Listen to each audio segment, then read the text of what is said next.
Yo, once again, we are back. It is the West Coast Crossover. I am JD. And I am Jeremiah the Prophet. And this is the podcast where if your podcast ain't this, it's trash. And if your team ain't the Lakers, they boo-boo too. Facts. So follow us on all social media. And we about to get into all the Laker news, but right off of the rip. Yo. Like a gang drip, Goku's on a bitch. If you like the Celtics, you could chew on a dick. We roasting niggas, you know how we do when we lit. And your team got some funny looking dudes on the bench. Hey, fuck Larry Bird, fuck Kyrie, yeah. I just started fucking with IT, yeah. All y'all Clipper fans just surprised me, yeah. I'm blocking all y'all niggas on my IG, yeah. IG on them niggas. Blocking all these niggas. Hey, check it out, man. It's been a long time since we last talked to you. Lots been going on with the Lakers. Yo, we just happy to get back into it with y'all. Hopefully y'all happy to hear us. Yo, Jeremiah, what's been going on with the Lakers as of late? What you think we should be getting into today, man? Man, to start off from the very beginning, let's talk about where the Lakers are, man. We are right before the All-Star weekend, which they kind of consider the halfway point in the league, even though we've passed, half of the games. We are sitting right now at the 11th spot in the West, at 19-30 right now. Right. 2 games behind the Jazz, who are 10th. Yes. And that would put us about, 6 games behind the Clippers, who are 9th. But it seems as of late, the Lakers have been playing very well, man. And not just playing well, but in my opinion, truly getting better, man, to where it looks like they're making sustainable improvements, man. What have you been seeing out there, bro? Well, they've been playing noticeably better. I think they're 8-3 in their last 11, and they've done a chunk of that without Alonzo. We all know how that went last time Alonzo was out. I think they went 0-7 without him. So when he went out again, I wasn't thinking that they were going to be able to go on a run like this and sustain the good play, but they've been playing real well. We're seeing a lot of improvement out of the young dudes, which we've all been harping on all year. Is the main thing that we want to see is improvement from these young core pieces. Lonzo Ball notwithstanding with his injury, but Kuzma stepped up. Brandon Ingram stepped up. Who else am I missing? Clarkson stepped up. Randall's been balling since he's been put in the starting lineup. Really? So a lot of things that they've been doing. They've gotten back to defense, which has helped them win a lot of games. Yeah. So, and I think a lot of that stems from when Luke got a little bit of criticism from your man LeVar Ball over there. So you mean to tell me the Big Baller brand is the cause of all of our doing good right now? No. I ain't going to say that he's the cause, but coincidentally, he said something, and then the Lakers responded by going off. So that was cool to see. Whether that was one attributed to him or not, it just so happens that he happened to say something negative, and the team responded in a positive way, man. Yeah, man. They have responded in a positive way. So far on the season, let's look at where everybody stands and how they're doing, man. I'm just going to go down the list, and I have to go down by points scored a game, right? When we're talking about the Lakers right now, because I really want to start with our leader in points, which is Kyle Kuz, bro. Kuz. You know what I'm saying? You heard me rap about it. My man is balling, and I am really, really, really starting to be more optimistic than I was even at the beginning of the season, when I used to question some parts of his game. He's looking real good, bro. Are you starting to see him round out into a future top 20 player in the league yet? Man, that's go ahead, man. Yeah. Let's say yeah. I'm talking about. All right, man. Right now he's averaging 16 points a game on 46% field goal percentage. He's shooting 37% from the 3-point line, which just kind of dipped recently with a couple bad shooting games. 6 rebounds, basically 2 assists, and half a steal with 2 turnovers. Man, those are the kind of numbers that you would hope to get from someone like Brandon Ingram, who is right behind him, who's actually averaging almost 16 points a game on about the same field goal percentage. Shooting a little bit worse from 3-point. Of course, he's at 34%. 5 rebounds, 3 assists, and 0.8 steals a game. Yeah, and you know what? I like Brandon Ingram's game, man. He's improved, like you said, and the only thing that I would kind of like to see better from him, I don't even mind the 34% shooting from 3. but if he can get those points up to around 20 per game, I think that would be good for him, where he needs to be. This doesn't have that stat. What I'm looking at, I don't see that his blocks per game, but I would like to see him get a block or two a game too, man. With them long arms, man, I would like to see him start doing a little bit of what I'm seeing KD doing. It took him a lot of years to get as good as he is at it, but that dude's became a menace in the paint. And when Brandon starts to be able to be that help defender, man, oh man, we're gonna be balling, man. I'm starting on something like Magic Johnson, but when he's coming down on that side, boy, we're gonna be balling. Looking like James Worthy.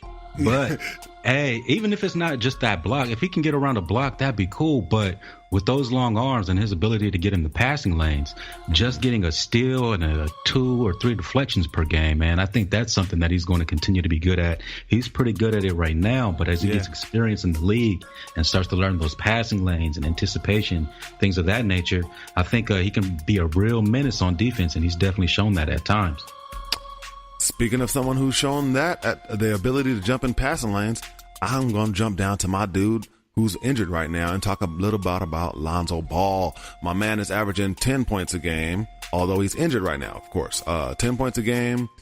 He is shooting 35%. He's brought it up to about 35.5% right now. Okay. After an atrocious start. After an atrocious start, yeah. So that has taken a big swing to make it go up that much. 7 rebounds a game from the point guard position and 7 assists a game. But he's in the passing lane and getting 1.5 steals a game. He is right behind Kentavious Caldwell-Pope as the leader in steals on the Lakers. And they've been winning without him, but he seems like he can be an integral piece with the 3 that we just mentioned right there. That's kind of like a good little basis to have a team built around going forward, man. So I'm really excited to see what happens when he gets back, bro. Yeah, and I spoke on that before, man. I've been really impressed with his defense coming into the league. That's been a lot better than was advertised as he was drafted. I think it's impressive the way that he gets blocks in a lot of games. I bet you he's somewhere around 1 block a game because he does a good job at challenging shots as well as getting into passing lanes and getting steals. And then also, as you mentioned, crashing the boards, because I know he's averaging more rebounds than Brook Lopez, bitch ass, who refuses to believe that he's 7 foot and thinks that rebounding is something like double beneath him or something, dog. Yeah, how is Lonzo averaging like double on your rebounds, bro? Come on, man. I'm sure, and more blocks too, probably. Damn, dog. Step your game up, big fella. All right. Well, speaking of Brook Lopez, he is averaging almost 12 points a game on 43% shooting, which is really bad for a 7-footer too, man. This guy thinks he's a damn point guard. The fuck? Nah, he needs to stretch 4 or something. 4 rebounds, 1.5 assists. Yeah, man. He's looking sorry, bro. Hey, bro, can I tell you something? I heard an interesting stat the other day while they were playing the Bulls. Brook Lopez has not had 5 rebounds in a single game since the last time they played the Bulls. Before that, way back in November of 2017. 5 fucking rebounds from a 7-footer in a single game is something that cannot be expected from this man. That's very pathetic, man. And he was cool a little bit at the front beginning, but I'm ready for him to go at the end of the season. Nah, yeah, bro. Nah, I can't fuck with that, bro. I cannot fuck with that. So I'm looking at this picture, and now, you know, when I'm not just a stats guy like that. I'm really absolutely not a stats guy. But the eyeball test matches this shit right here too, you know. It does. When you see how this dude plays, man, you know, there's a system for him. He can get buckets, and there's a system that he can run in, I think, maybe out there. I guess, well, he was a centerpiece in Brooklyn when they were the trashiest team in the history of the universe. Yeah, that's the time of team he can be a centerpiece on, is the trashiest team in the universe. Yeah, okay, well then fuck that. Moving on. Jordan Clarkson is our 3rd leading scorer, and he's averaging 14.6 on 45% shooting percentage. 3 rebounds, 3 assists, 0.7 steals, and almost 2 turnovers. One interesting fact, dog, when we're talking about, remember we were saying how bad Lonzo started the season in shooting 3-pointers? Right. You know, everybody's well documented how bad he was shooting. And even though he hasn't been crazy knocking them down, he's been a lot better, and he's moved it up to 30%. What do you think Jordan Clarkson's 3-point percentage is? 38%. 31, bro. 31? 31. Damn. And Brook Lopez is 32. Like, they all shoot like Lonzo, nigga. Like, All right. If you're going to criticize Lonzo, criticize these guys too. Because honestly, I thought both of those, well, maybe not Brook. I definitely thought Clarkson was a lot higher than that. 31% from the three, bro. So, yeah. That may be why he was involved in a trade rumor this morning. You heard that rumor this morning, right? Yeah, man, I heard Jordan Clarkson to the Detroit Pistons. Shout out EXO. But Jordan Clarkson to the Pistons for Avery Bradley, which to me personally, man, I think I will go ahead and take that trade. Hell yeah, bro. Right? You with that, bro? Because mainly, I like Avery Bradley as a player. He's cool. And another thing that he might do is knock KCP bitch ass to the bench. But he's an expiring contract. And right. we That's the best thing know about how him. much the Lakers are coveting that money come this summer, man. So I'm with that move, bro. I'm absolutely with it as well, man. But unfortunately, the Detroit Pistons are not with that shit. They're like, nah, bro. we got our own. Expiring contracts we trying to do. What about the fact that Clarkson's been kind of going off these last few games when he's been getting these starts and all these minutes?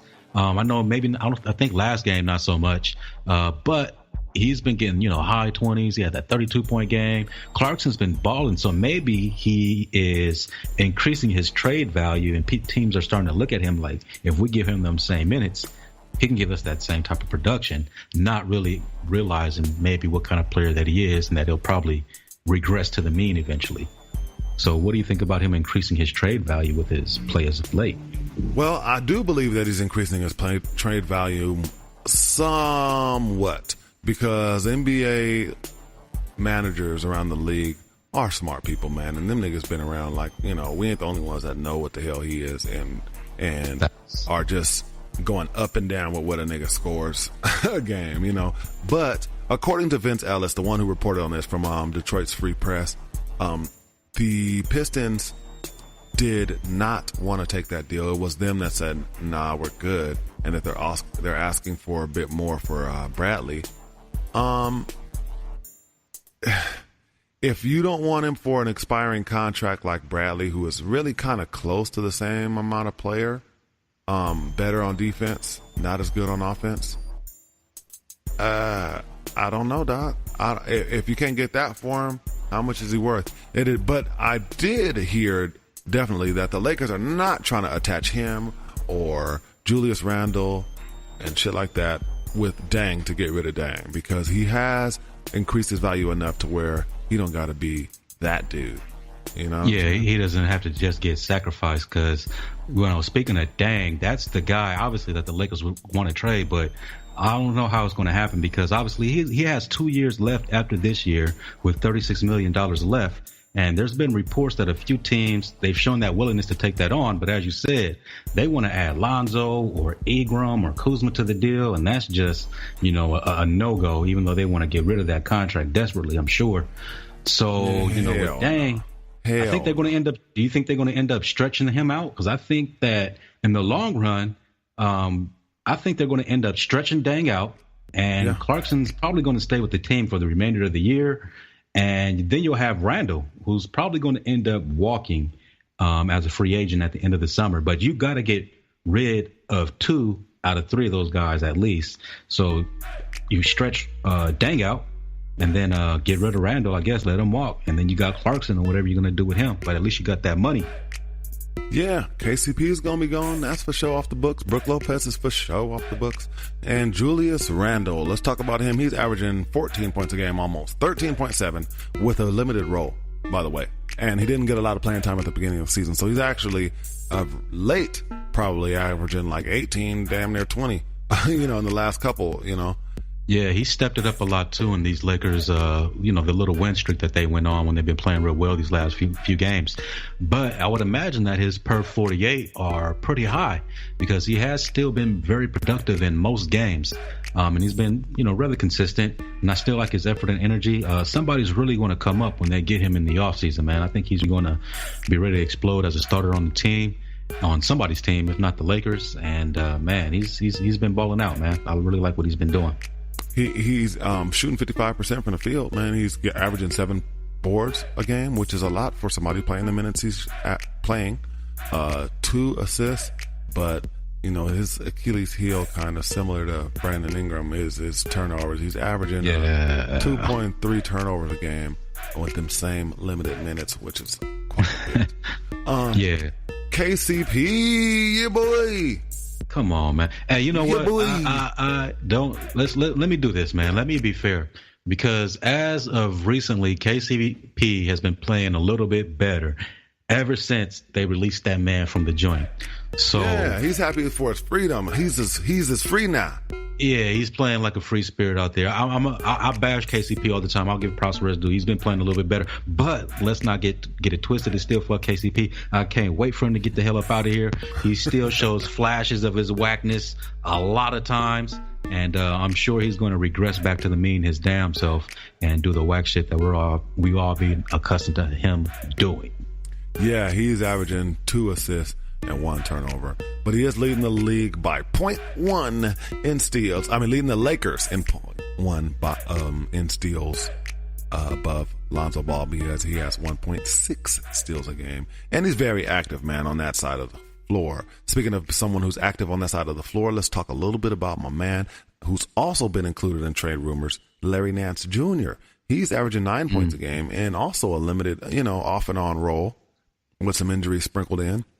60% from the field. He's shooting better from the field than Julius Randle, who that actually surprises me. You know what? I like Larry Nance. He's a good player, but here's the thing, man.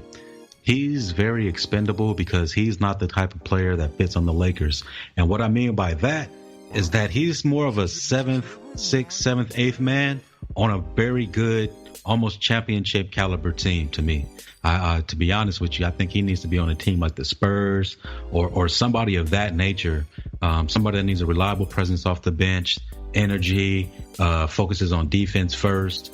I like Nance. I like him on the Lakers. It's just, I think he's kind of reached his ceiling as far as how good he's going to be. So yeah, I could see that. I could see that, man. I could if see he that. wants and to play for that, yeah, and if he wants to play for a low amount of money, then I'm cool with that, man. I like watching him play. I like when he dunks on people. Like I said, he's a good integral part to have on the team as like your 8th best, 7th best player, something like that. But I don't know, man. He's expendable if the right deal comes along and it involves Larry Nance. Speaking of expendable, I'll just shoot through a couple more names we have on the squad, man, that are all expendable niggas. Corey Brewer is a baller to me, but he's not going to be around too much longer, and he's been playing a limited role, averaging 3 points a game. Tyler Ennis, also expendable, 3 points a game, and he has had a few games where he showed a couple little flashes here and there, but he's had other times where he's looked straight boo-boo garbage. I'd rather see the cable guy over Ennis, exactly, bro. Which brings me to Alex Caruso, who has been playing, in my opinion, man, when he's out there, he does a pretty decent damn job, man. For what he got and what he has to work with, I kind of feel like he can hang around the league. He can kick it. He can kick it. I forgot who it was, but oh, damn, the other day against the Bulls, he crossed somebody up, went to the rack, and bashed on somebody fiercely, dog. And Cable Guy has caught a few necks, dog. Yeah, he's caught a handful of niggas like that, dog. Yeah, he might be like, he's probably 2nd or 3rd to Larry Nance and neck bone soups caught this year. You know what? Actually, low key, Brandon Ingram has been dunking on niggas though with that skinny dunk. That long man dunk where he reaches out and gets niggas, and then Randall's caught quite a few necks this year as well. That's real. So Kyle Kuzma caught 1 or 2. Hey, bruh. Yeah. Oh, Kyle Kuzma. I forgot who the hell he bought. Oh, it was Jacob Podol that, I mean, no. The dude, he actually played in college. Yeah, he played with him in college. Yeah. Mm-hmm. Bruh, he bodied this nigga off the baseline, something fierce. And oh boy, caught feelings because later on he wanted to fight with Randall and everything. So it was about to get him up. He's still in his feelings about getting dunked on. So Kyle Kuzma, he's always trying to catch somebody. I'm with that. Yeah. So we got a few, man. Even Lonzo caught a neck or two. He contributed a few bones into the neck bone soup. Yeah. Yes, sir. So, other than that, man, a lot of the players on our team seem to be pieces that we're all agreeing that we can move around. Other than, who would you say are the people that you keep for sure? Because I would add Josh Hart to the list of people that I want to let hang around, man, because he's on a rookie contract and that dude plays hard, man. As a point guard, what he does, right now he's averaging 5 points a game in that super limited role, shooting 44% from the field, 36% from three, which on the Lakers is, close to the top. Yeah, put you near the top. With that dude, I like him. Here's the thing about him though, is I wouldn't offer him in a trade, but if somebody asked about him, I'd be like, oh, all right, yeah, we can probably throw him in there, because I do like Hart a lot, but at the end of the day, he's just a backup point guard and backup. So you can find those if need be, and if there's a fall off at that position, that's just something that you can withstand if it's going to help you get better at a more critical position. So I like him a lot. Again, I'm not going to just throw his name out there unless it just makes another trade work. But if somebody comes around asking about him and wants to throw him in there as a sweetener, I'll go ahead and throw him in there, man. Thomas Bryant, Ivica Zubac, them niggas then faded away into obscurity. You hardly get any sightings of them guys anymore, man. But you know what? And then just to go back to your question, though, the guys that are untradeable are Kuzma, Ingram, and Ball, obviously, to me. And I think there's a lot of proof of that in the fact that those three guys will be playing during All-Star Weekend, not in the actual game, of course, but they'll be in the Rising Stars Challenge, USA versus the World, where the rookies and the sophomores play. So the Lakers will have much representation on that team. I think they only got 8 or 9 players, and the rookies got 3 of them. The Lakers got 3 of them. So yeah, man, that means a lot. Man. That means a lot, because you got to think about that. Think about it like this, all right? In 2010 or so, who would have been in that game? It's the same. It's the niggas that are the best dudes now. And that game has a future projections to it. There's injuries, there's ups and downs that happen to people and whatnot. But man, I was saying this last year when we had D'Lo. Then that was one of the reasons I didn't want to get rid of him. And I was saying, man, if you look at the landscape of the NBA, that dude's one of the coldest 20-year-olds in the game. You know what I'm saying? Like Devin Booker, like that 21 and under, if you just, looking at that. Yeah, exactly. And we have 3 niggas that are top 15 under 21-year-old players, man. Facts, they do. So that definitely shows that there's something that they're building on, man. So speaking of building on, man, one big thing that's coming up, you mentioned the trade deadline, but you've also got some free agents coming up, man. One of the big free agents on the Lakers radar was DeMarcus Cousins, not only free agent, but also in trade talks leading up to the deadline. And obviously, though, man, he hurt himself the other night playing against the Rockets at the end of the game, trying to grab his own rebound. He went down in the heat. Couldn't find out, Doug. He had a torn Achilles, done for the year. Yeah, just like Kobe, man. That thing is a rough one right there. That's a rough. It's a rough one. And to boot, he's 7 feet tall, 290 damn pounds. And you already know that takes a year to come back from, at the very least. He's already like 28, 29 years old, and he's a big man with that lower leg injury. Man, I think I was already kind of cool on pursuing DeMarcus because of his off-the-court temperament. But you throw that into the equation, man, I'm backing all the way off of any DeMarcus Cousin talks. Bro. I would slide all the way to the left on, you know what I'm saying, and let him slide right on past, dog, because for the very same reasons you said, man. And I was cool with him. I was higher on him than you were, and I kind of feel like, to have somebody up in there that's a marquee hardcore baller like that would be great, and someone would probably follow it.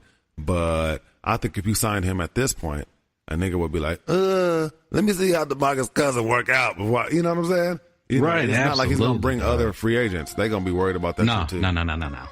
Yeah, absolutely though. And DeMarcus was one of the big 3, like we mentioned, along with Paul George and LeBron James, man, who recently there was some interesting news coming out on him.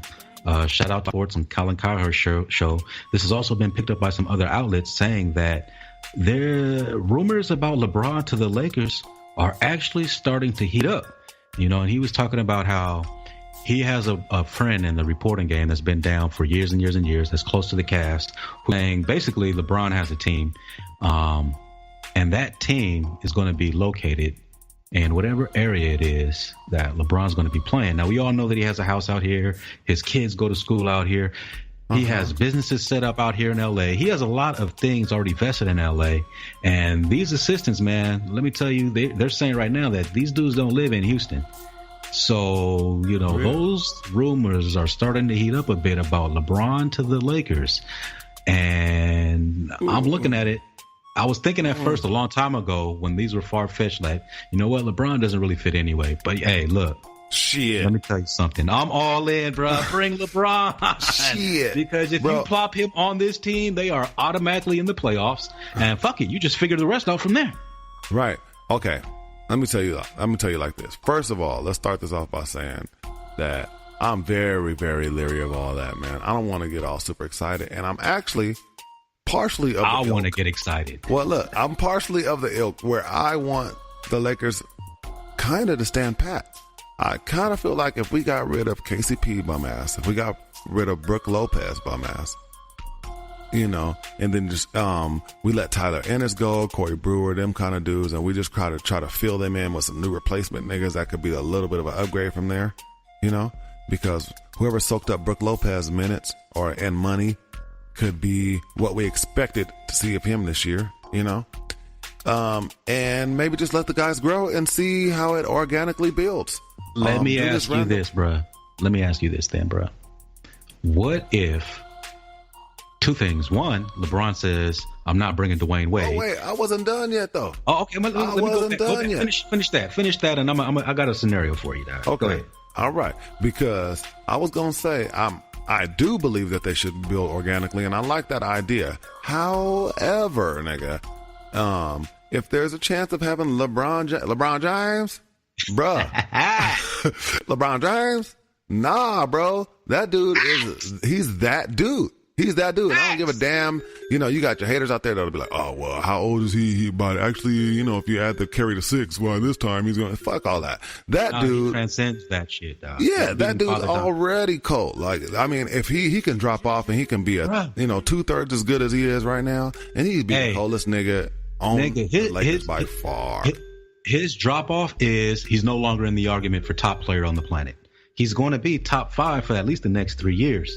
So, dude, I'm saying that. Giannis Antetokounmpo, I love that player. I'm really a fan of his game, but that nigga, he is about 60% of LeBron James, dog. Yeah, that's real shit, and he's super sick. Yeah, he's dope. Maybe 70% of LeBron, dog. He's a 70% of LeBron player. I'm telling you, man, that nigga's that cold. So yes, I would want LeBron. I would take him on the Lakers if that is but I just don't want to get too excited because no. The Lakers, there is a high chance, man. Remember when this happened with Melo? This happened with bum ass Dwight Howard to a degree. The Lakers, put all their eggs in one basket, you know what I mean? And really chase after somebody, and then, nobody really wanted them niggas like that at the end of the day. Yeah, but LeBron was in that mix too, though. At that time. And they did want him like that for real. Everybody did. Right. But it wasn't a desperation. We dropped a bunch of players like we would have to do this year because we got to keep this in mind. You know what I'm saying? We're making a sacrifice on a wish. We're getting rid of Julius Randle or pissing him off to where it's like they're not re-signing him and giving him his money right now and all that. We're letting Jordan Clarkson go through all these damn trade rumors. We're letting Larry Nance go through all these trade rumors and shit. And all these dudes that's on the Lakers are in this ambiguous state, right? And all of that is for the wish that LeBron is going to come over to the team or somebody like that. Because fuck that grown man business. Get over it. Okay. Well, hey, what is the scenario you was going to present to me though? Okay, well, check this out. Say LeBron won. He says, I'm not bringing Dwayne Wade with me. Great. Okay. Thank you. 2, he says, I'll come there. I'm LeBron James. Bro, I make so much money off the court. I'll sign for $5 or $6 million a year so that you can still have your money. You know what? So we can go out and really get some niggas to come out here and play, dog. Some of these young free agents to come out here and play, put together a team and ball out, dog. Because I make buku money off the court. What is me giving back 11, 12, 13 million so that we can sign some other niggas, give them money, and bring them here? Shout out RJ Speaks, because he also mentioned that before. He did say, shout out RJ. He said that the some of these players, especially like LeBron, make so much and also have so many interests going on in winning and control and your brand that they may do something like that. LeBron, in his opinion, was a high, had a high chance of being that guy because, when you really think about it, he's proven everything that he can prove in the world, man. He's over there dealing with the bum ass ownership over there, man. That you can say whatever you want about the Lakers, man, but Dan Gilbert, that nigga's funny style. Cool. Fuck that. Yeah. Yeah, he's funny style. I could absolutely see being tired of playing with him. Yeah, no real niggas fuck with that guy, dog. Right. And he's done his business. He's won his one for the land. Yeah. And I could see, bro, this is LA. So, hey, you come out here for 5 and 6. Hey, don't even trip. We got all these investors back here. They're going to make that up to you on the other end, bro. You need some investors in your your little production company. Hey, we got that lined up for you. We're going to line your pockets this way, that way. You know how business runs. Yeah, I'm about to say, can I go conspiracy theory on you? Can I go Lakers conspiracy theory on you? I'm all with it as long as it benefits the Lakers. Man, Magic Johnson, bro. Rob Pelinka. Facts. Already, what I'm saying? Them niggas is already facts. Them niggas is already from some. They from the same place that the rest of these motherfuckers is from, dog. And these is partners. Like, I would not be surprised if there are some some mean ass tampering going on, low key. Like, you know what I'm saying? Like some. Nigga, if you ain't cheating, you ain't trying. Talk, nigga. You know what I'm saying? I would not be surprised at all if what's the long time ago, before Magic even took the job, like, hey, my nigga, I might take the job over here and be over here in LA, dog. So, what it do? Because you see how Magic ate that $500K fine. It's nothing. I got that in my little pocket, bro. No, that's what I'm saying. He Hold on, offered let me to look and at they wouldn't my let him. ashtray right quick. Yeah, he offered to and he didn't let him. He's like, I'm saying, hey, I got extra money, dog. If you know what I'm saying, if money's a problem, hey, you know what I'm saying? Check this out, dog. And to circle back to that LeBron thing, we all know that KCP shares the exact same agent as LeBron James. Yeah. So what's the call about? The Lakers have free reign to talk to his agent. Oh yeah, we want to talk to you about KCP, this, that, and the other. Oh yeah, he's great. Oh, by the way, man, now some real business. 2018, right. What's happening? They don't even have to cheat when it comes to right. You know what I'm saying? You could code talk your way through all that shit just by exist your way in the gray area easily. Right. All you got to do is be like, hey man, we wondering, how does KCP feel about next year? Because we're planning on trying to get some of the bigger free agents out there, and we're willing to do anything in the world and fucking blah blah blah to make that shit happen. Right. Anything to help him be happy other than be here. Hey, we already gave him the $18 million for the trash ass play. What more do you want? Hey, you know what I'm saying? Right. You know what I mean? Like, we took care of KCP and that nigga was in jail. So, so we take care of people's over here. We got him set up at Seal Beach. No.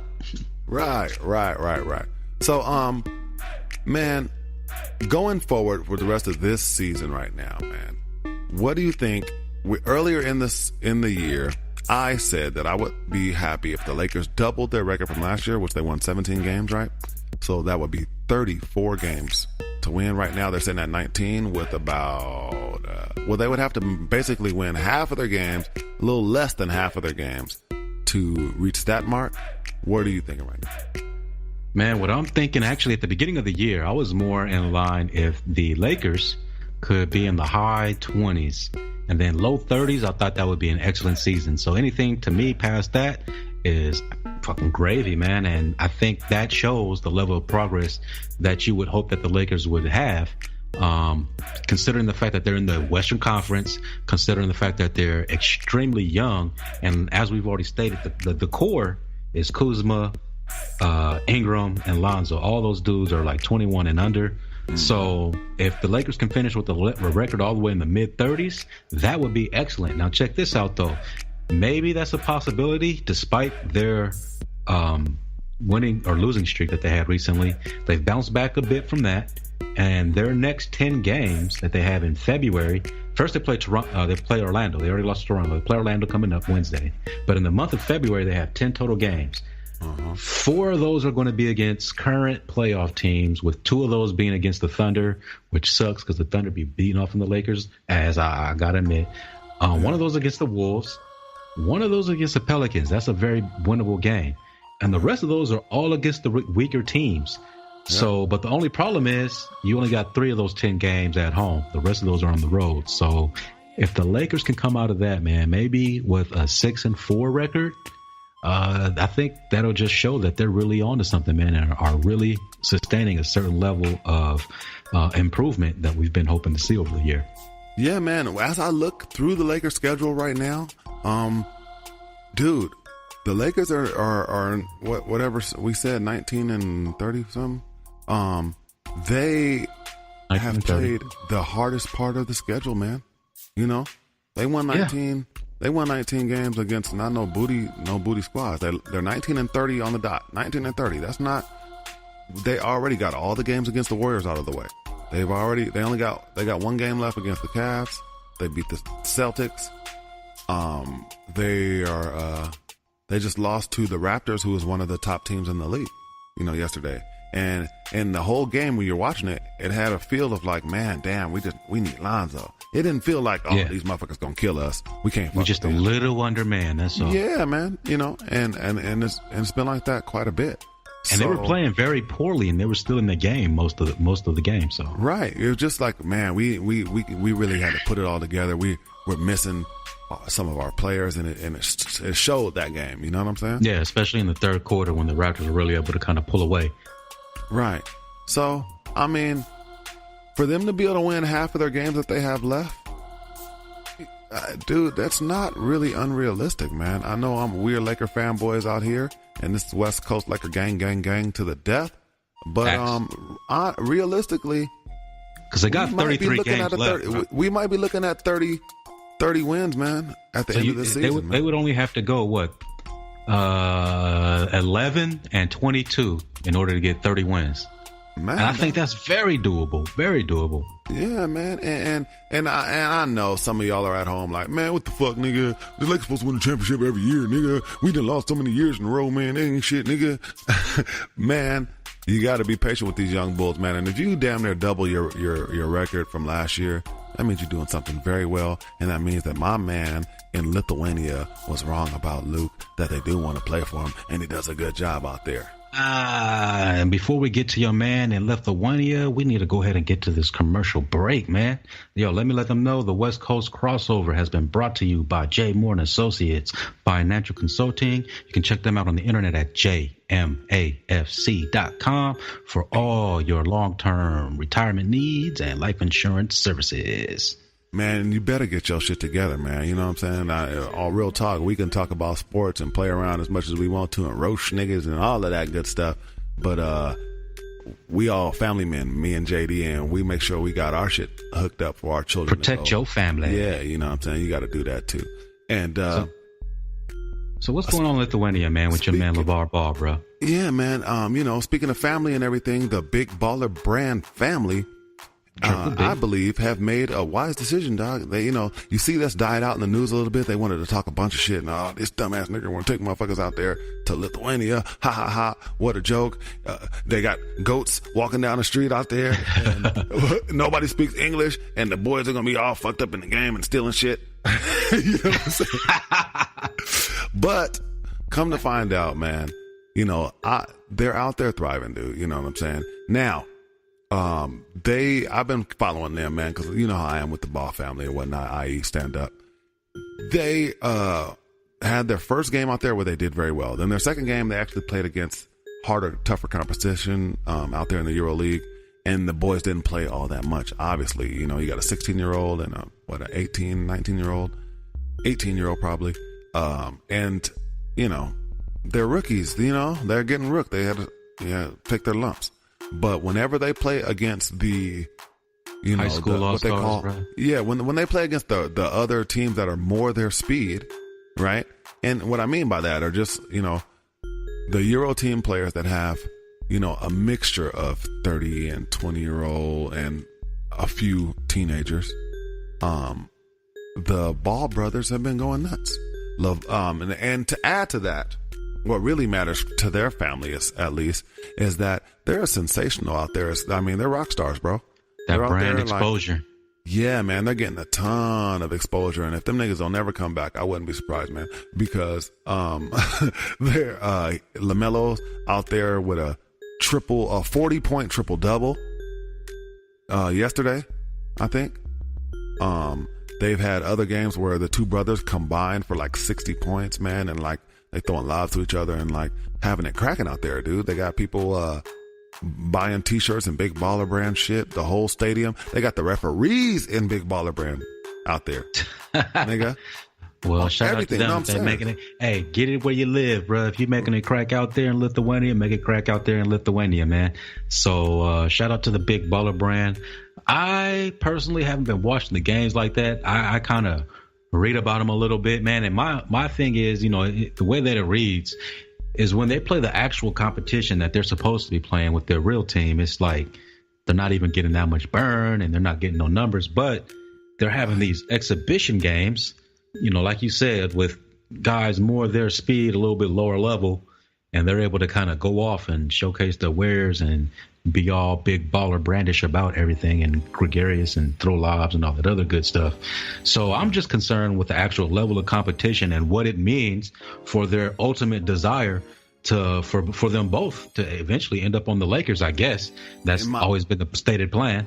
Right. Well, that's the thing I was going to get at, man, is that whereas they may have been somewhere looking kind of bummy all the time, you feel me? Right? Instead of being somewhere where they're playing against high competition, high level people all the damn time, and one of them not being able to play at all, still in high school, right? Mm-hmm. Now both of them over there being rock stars some damn place. And if they are not drafted, if LiAngelo is not drafted next year, which by all accounts it sounds like he wouldn't be, you would have to think that he is one of the first people that is going to get attention outside of the draft. You know what I'm saying? I guess. You know what I mean? As far as bringing him in to bring in all that Triple B stuff that comes with them, is that what you mean? Or well, all of that. He's made a name for himself and shown himself on TV, man. Like, okay, it was supposed to be they're going to Lithuania, ain't nobody gonna remember them, they gonna forget all about them niggas. Them motherfuckers on TV more than the Bucks. You know what I'm saying? Yeah, but they're on TV. I mean, if you can see them on TV and they're not doing good against low level competition, but they are doing good against even lower level competition, but that's getting thrown out the window, then how much good is it doing for you to be on there exposing your game like that? I think it is good because, dude, Kristaps Porzingis, people don't really realize, man, out there in the EuroLeague, motherfuckers was flying out there to go see him, and he did not play that much, dog. You couldn't see him on Facebook, and that nigga wasn't playing that much. His numbers are trash out there. You just had to look at the motherfucker and see, like, oh yeah, I kind of see it. Ooh, the nigga, he tall, he can move. You know what I'm saying? If I do this, yeah, but who's saying that about the Ball brothers? Well, I'm saying that for what they have and what they got, they would have probably been definitely maximizing it. Yeah, that's all I'm saying. Okay. As a dad, what you gonna do? Like, just go ahead, and on the situation. That's the right spot. That's the right. They did. If for some reason you're not going to make it, then hey, look at what you got going on. You got the 16-year-old riding around in a Lamborghini and all that other good stuff, and from all accounts, they kind of living it up over there in Lithuania as far as what their living situation is. You could talk about goats and everything all you want to, but they seem to be living kind of fantastic. I've seen it. So I'm like, shit.